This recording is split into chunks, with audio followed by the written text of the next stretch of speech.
Well, does anyone know what this is? This is called an extruder. And this is the machine that's used for making breakfast cereals. And this represents extreme cruelty to our grains. What they do is they make a paste. They soak the grains in a little water. They make a paste. They put it in this tank. And then with these side wings closed, they force the grains out this tiny hole at very high temperature and pressure. And depending on the shape of this hole, you get a cornflake or a Cheerio or shredded wheat or any of these types of breakfast cereals.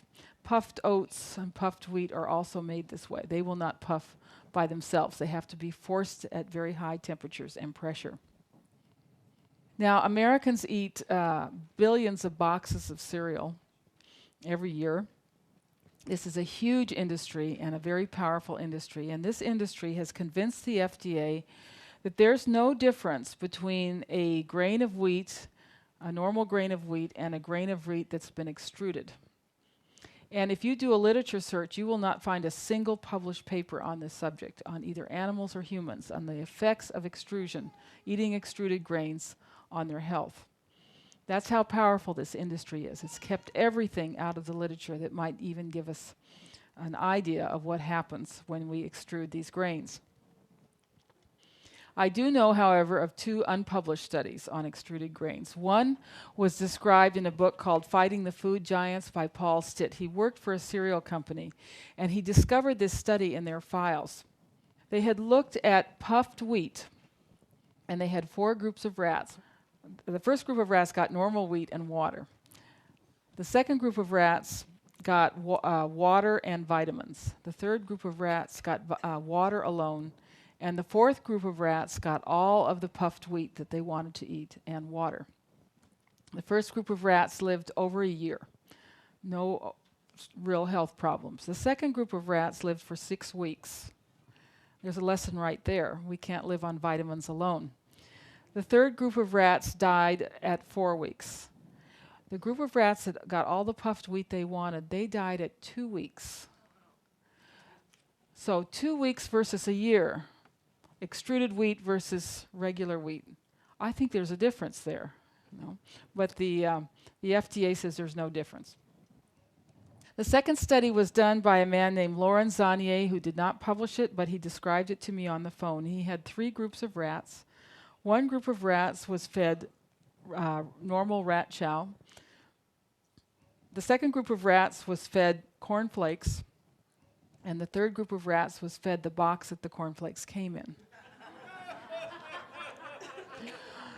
The group of rats on the rat chow lived about a year. The group of rats that was given the box lived longer than the group of rats given the cornflakes.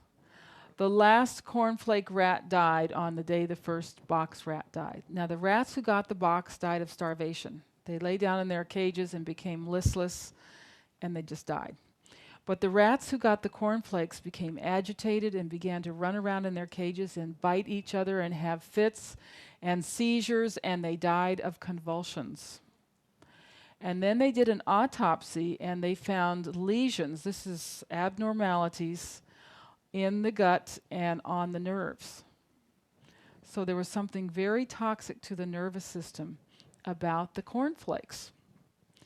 Now, in my literature search, I did find one study that somehow slipped past the censors, and it was a microscope study where they looked at the proteins in grains. And the proteins in grains are bound up in what is called organelles, in organized groups or clumps.